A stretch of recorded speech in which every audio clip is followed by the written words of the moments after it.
तो श्री कृष्ण पांडवों के पास थे, तो अक्रूर जी मणि और सोना लेकर के वहां से फरार हो गए, द्वारिका से काशी में बस गए। 2-4 दिन तो राहत मिली, यहां मुझे कोई नहीं जानता पहचानता, लेकिन वहां भी जब सोना बढ़ा, क्योंकि मणि रोज सोना उगलती थी, तो अब वहां और चिंता सताने लगी कि यहां तो मुझे कोई जानता भी नहीं, गर्दन काट करके कोई निकल गया तो मेरा तो संस्कार भी कोई नहीं करेगा, अब कहां जाऊं, क्या करूं।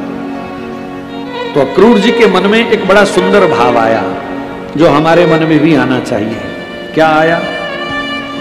मणि से प्राप्त जो धन था, सोना था, उस धन को उन्होंने साधु संतों में, गरीबों में बांटना शुरू कर दिया। बड़े बड़े भंडारे करने लगे, कपड़े बांटने लगे, अन्न बांटने लगे, दक्षिणा बांटने लगे। सारी काशी में हल्ला हो गया, बड़े बड़े दानी देखे पर ऐसा दानी हमने आज तक नहीं देखा, जो रोज इतना धन बांटता है, रोज सोना बांटता है। अब मणि राम का थोड़ा बोझ हल्का हुआ, अक्रूर जी बेचारे थोड़ा चैन से सोने लगे। श्री कृष्ण को भी गुप्तचरों ने बताया कि आजकल अक्रूर जी काशी में बहुत दान पुण्य कर रहे हैं। तो भगवान मन ही मन सोचते हैं कि चलो माल तो 2 नंबर का है, सही जगह लग रहा है, लगने दो, किसी के काम तो आ रहा है। लेकिन अक्रूर जी एक दिन बड़े चिंतित हो गए, जब उनको पता चला कि जनकपुर के पास दोनों भाइयों ने शतधनवा को मार दिया, जिसने सत्राजित की गर्दन काटी थी। अब अक्रूर जी कांपने लग गए। श्री कृष्ण को किसने बताया शतधनवा के बारे में?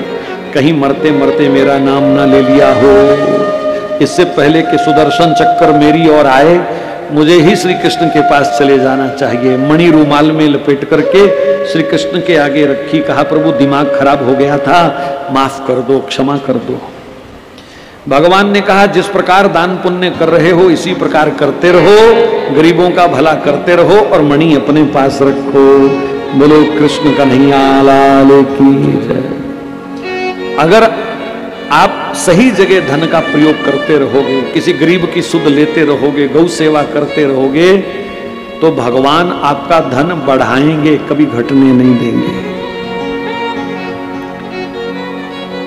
अपनी मौज मस्ती के लिए, अपनी अयाशियों के लिए हम लाखों रुपया खर्च कर देते हैं, पर दान पुण्य की बारी आवे तो महाराज देखते हैं, सोचते हैं, सलाह करके दसांगे, पूछ के दसांगे। कितना सोचते हैं लोग महाराज। अपन को तो 30 साल हो गए लोगों से पाला पड़ा है, बड़ा सोचते हैं लोग। और अपनी मौज मस्ती के लिए हम 1 मिनट नहीं लगाते, कर्ज लेने के लिए तैयार हो जाते हैं। जमीनें बेच बेच करके बच्चों को बाहर भेज देंगे, लेकिन कौन है आज धर्म के लिए इस प्रकार से जो दान पुण्य करने वाला है? मैं विरोधी नहीं हूं कि आपने बच्चों को बाहर क्यों भेजा, लेकिन थोड़ा बहुत किसी जरूरतमंद की भी सुध लेनी चाहिए, किसी गरीब की भी सुध लेनी चाहिए। मेरे कहने का मतलब ये है, आपका पैसा है, जहां मर्जी खर्च करो, लेकिन अगर दान पुण्य में कुछ अंश नहीं निकलता तो वही धन फसाद का कारण बनेगा, हमारी सुख शांति बर्बाद कर देगा। आज भी कहते हैं ये मणि इंग्लैंड में पड़ी हुई है, जिसे कोहिनूर हीरा कहते हैं। पता नहीं दर्शन होंगे कभी कि नहीं होंगे। शायद हमारी सरकार कुछ करे और सनातन धर्मियों को इस मणि का दर्शन मिल जाए, शायद कुछ हो जाए ऐसा।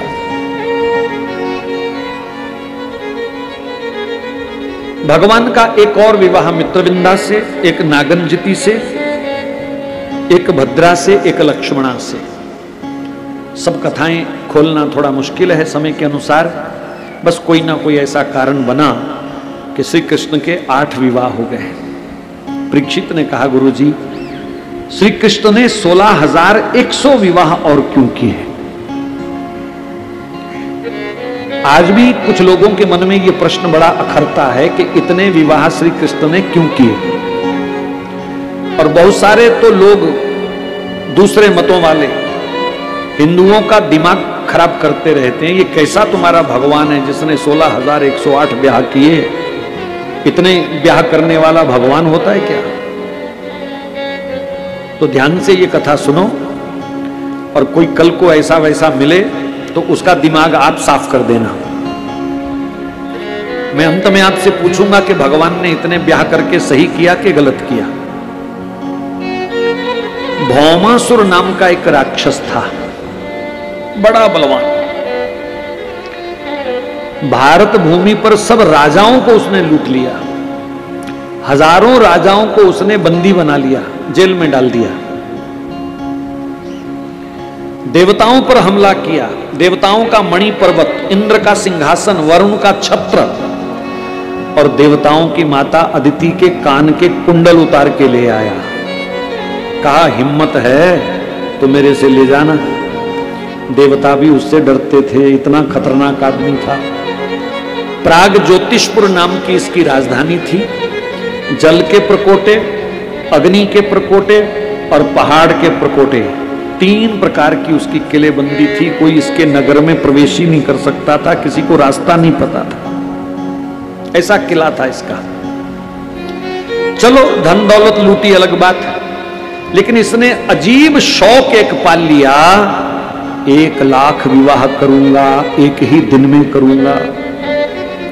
जहां कोई सुंदर लड़की देखता उठा के ले आता, जबरदस्ती उठा के ले आता। अब महाराज 16,100 लड़कियां उसने अपने महल में जमा कर ली। बेचारी अपने घर परिवार से दूर, सारा दिन इसके भय से रोती रहती, कांपती रहती, क्या बनेगा क्या बनेगा, ये दुष्ट ना जाने हमारे साथ कैसा व्यवहार करे। अब इसकी होड़ है कि 1 लाख पूरी हो जाएं तो फिर सबके साथ ब्याह करूं, ऐसा रिकॉर्ड बनाऊं कि कोई तोड़ ना सके। एक दिन श्री नारद जी उस जेल में आ गए जहां वो राजा और ये कन्याएं थी। नारद जी को सबने प्रणाम किया और कहा महाराज क्या इस जीवन में कभी हम बाहर का सूरज देख सकेंगे? तो नारद जी ने कहा साक्षात नारायण श्री हरि कृष्ण इस समय धरा धाम पर हैं, आप उनको पुकारो, वो जरूर आपकी चिंता दूर करेंगे, इससे आपको मुक्ति दिलाएंगे। और श्री कृष्ण को पुकारने के लिए श्री नारद जी ने उनको एक मंत्र बताया। आप भी ये मंत्र याद कर लो, जीवन में कोई कष्ट क्लेश नहीं रहता जो लोग इस मंत्र का जप करते हैं। 1 माला 2 माला नहीं तो 5-7 बार भी अगर प्रणाम कर लोगे ठाकुर जी को ये मंत्र बोल के, तो भी इसका बड़ा दिव्य प्रभाव देखा गया। हर कष्ट को, क्लेश को, रोग को, दुख को, विपत्ति को, बंधन को तोड़ने वाला ये मंत्र है। और भागवत जी का मंत्र है श्री कृष्णाय वासुदेवाय हरये परमात्मने प्रणत क्लेशनाशाय गोविंदाय नमो नमः। बाद में YouTube से कथा सुन करके इस मंत्र को याद कर लेना, लिख लेना कहीं, या किसी पंडित जी से लिखवा लेना। श्री कृष्णाय वासुदेवाय हरये परमात्मने प्रणत क्लेशनाशाय गोविंदाय नमो नमः। शरणागत भाव से सबने इस मंत्र का दिन रात जाप किया। मंत्र जो होता है वो भगवान को खींचता है। शुद्ध चित्त से जब कोई पुकारता है ना मंत्र, तो भगवान को आकर्षण होता है, भगवान खिंचे आते हैं। गरुड़ रथ पर वायु मार्ग से आए, भगवान को देख करके किले में बंद ये सब कन्याएं और राजा हाथ हिला हिला करके उनकी ओर इशारा करने लगे। सत्यभामा ने पूछा ये सब कौन है? तो भगवान ने भौमासुर की सारी करतूत बताई। सत्यभामा ने कहा आप धरती पर हो और ऐसे राक्षस भी पलें, ये कैसे हो सकता है, खत्म करो इसको। तो सत्यभामा ने जिद करी, खत्म करो इस राक्षस को, सबको आजाद कराओ। तो भगवान ने जैसे ही शंख बजाया युद्ध का, तो उसका सेनापति मुर बड़ा बलवान था महाराज। कहते हैं आंख खोलता था तो आग निकलती थी, मतलब इतना क्रोधी था, इतना दुष्ट था। भगवान ने सुदर्शन चक्कर से उसकी गर्दन साफ कर दी। मुर के 7 पुत्र थे, वो सातों एक साथ श्री कृष्ण पर हमला करने आए। श्री कृष्ण ने उनको भी मार दिया। अंत में भौमासुर की भी गर्दन भगवान ने काट दी। फिर भगवान नीचे उतरे। धरती माता ने देखा मेरा बोझ हल्का हो गया पाप से, तो भगवान कृष्ण के कंठ में वैजंती माला धारण कराई और भगवान की स्तुति करी। नमस्ते देव देवेश शंख चक्र गदाधर भक्तेच्छु पात्र रूपाय परमात्मने नमोस्तुते।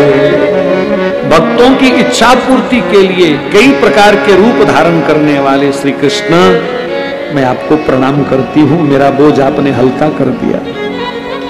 भगवान ने बंदी राजाओं को मुक्त कर दिया और फिर उन देवियों को कहा, देवी आप भी अपने अपने घर परिवार में सुख पूर्वक जाओ,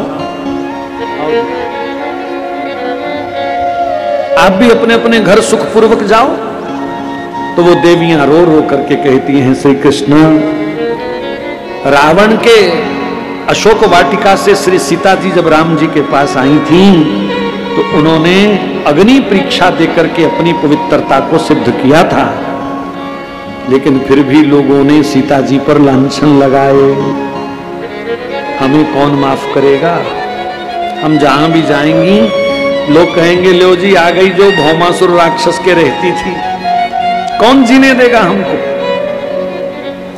इसलिए श्री कृष्ण अब तो इसी चार दीवारी में हमारी व्यवस्था कर दो।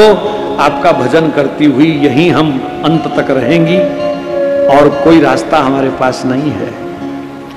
श्री कृष्ण ने सोचा, इनका क्या दोष है?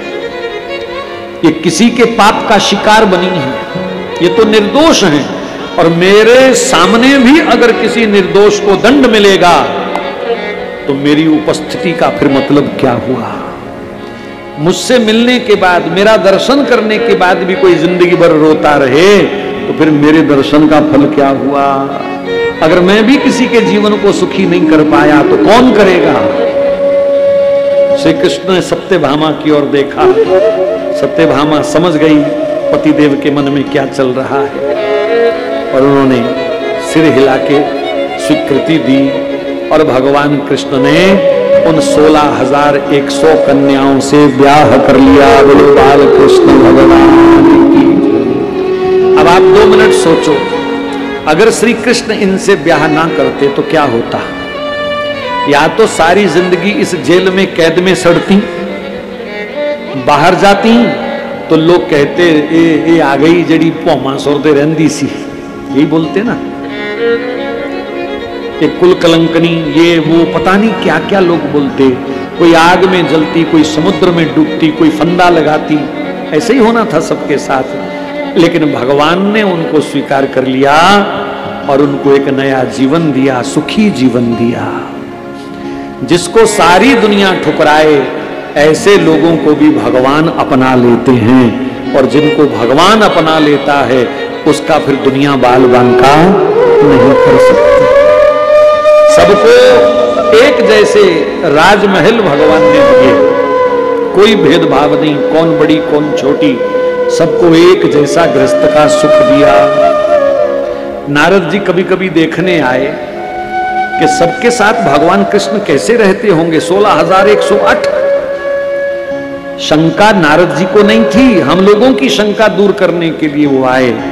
महाराज गोपियों के लिए कल आप सुन रहे थे, महाराष्ट्र में भगवान ने करोड़ों रूप बना लिए, जितनी गोपियां उतने कृष्ण। ऐसे ही द्वारिका में लीला हुई, जितनी रानियां हैं उतने स्वरूप बना करके कृष्ण सबके साथ रहते हैं। कभी भी किसी रानी को ऐसा महसूस नहीं हुआ कि कृष्ण मेरे नहीं हैं या उसके हैं। सबको बराबर सम्मान दिया श्री कृष्ण ने, और सब आनंद से जीवन व्यतीत करती हैं। अब मैं आपसे पूछता हूं कि श्री कृष्ण ने इनके साथ ब्याह करके अच्छा किया कि गलत किया? सच्ची सच्ची दसो। अच्छा ही किया ना।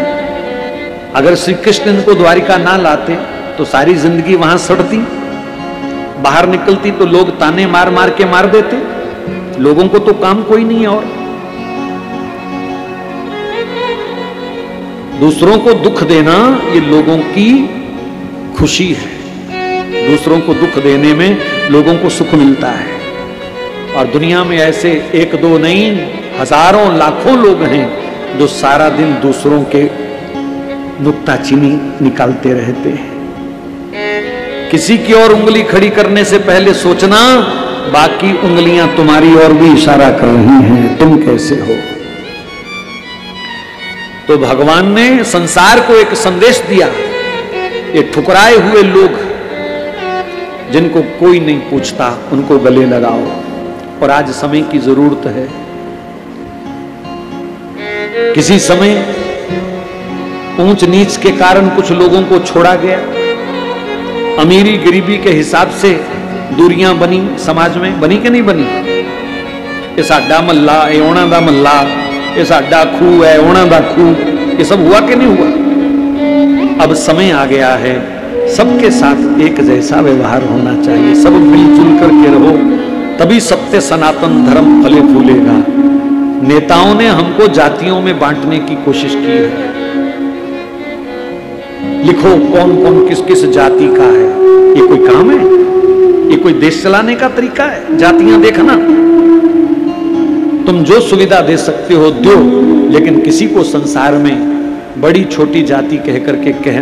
दलित, दलित शब्द का मैंने उस दिन भी अर्थ बताया था, ये मायावती का दिया हुआ शब्द है दलित है। और उन्होंने एक कौम का ही नाम दलित रख दिया। लोगों ने कभी सोचा ही नहीं कि ये कितनी बड़ी गाली हमको दी है। दलित भी हमको कहा और हमारे ही सिर पर बैठ करके राज किया। देखो, दलित मैंने पैरों से कुचला हुआ। तो ऐसा कोई शब्द भारतीय ग्रंथों में नहीं है जो जाति सूचक हो। इसलिए सब समाज को साथ लेकर के चलो। आपके शहर में भी कोई झोंपड़पट्टी में गरीब रहते हैं तो कभी कभी अपने त्योहार उनके साथ भी मनाया करो। मैं तो हर कथा में बोलता हूं, उनको भी दिवाली मनाने का अवसर दो, उनके साथ भी कभी होली खेलो, ताकि उनको भी पता चले कि हम सनातन धर्म का अंग हैं। आपके घर में कोई काम करने वाली आती है, किसी को किसी के घर जरूर जाने की जरूरत नहीं होती, मजबूरी ले जाती है। तो बहुत सारे लोग क्या करते हैं, 3 दिन की बची हुई सब्जी ले तू ले जा, तेरे बच्चे खा लेंगे। मिठाई पड़ी पड़ी सड़ गई, ले जा ही जान लग गए। क्यों जी? अगर सड़ी मिठाई खा के तुम बीमार होते हो तो उसके बच्चे बीमार नहीं होंगे। अगर वो सब्जी तेरे लिए बासी है तो उसके लिए ताजी है क्या? कभी ऐसा व्यवहार नहीं करना चाहिए जिससे उनको लगे कि हमको छोटा माना गया, हमको गरीब कहा गया। सबको एक जैसा व्यवहार दो। अगर ताजी सब्जी एक कड़छी पहले ही निकाल करके आप दे दोगे तो आपका क्या जाएगा? फालतू बचेगी ही नहीं, बाद में भी तो आपने उठवानी है, तो पहले ही निकाल दो। उसको भी लगे कि मैं भी इस परिवार का हिस्सा हूं, फिर वो देखना कितनी वफादारी से तुम्हारे साथ काम करेंगे। और अगर भेदभाव करोगे तो वो भी फिर गच्चा मारने में कोई कसर नहीं रखेंगे। ये जरूरत है समय की, कोई छोटा नहीं है। भगवान के बनाए हुए सब जीव एक जैसे हैं, सबका सम्मान करो। और विशेषकर सनातन धर्मी जो हमसे टूट रहे हैं उनको जोड़ने की हर कोशिश आप सबको करनी चाहिए। जितनी संस्थाएं हैं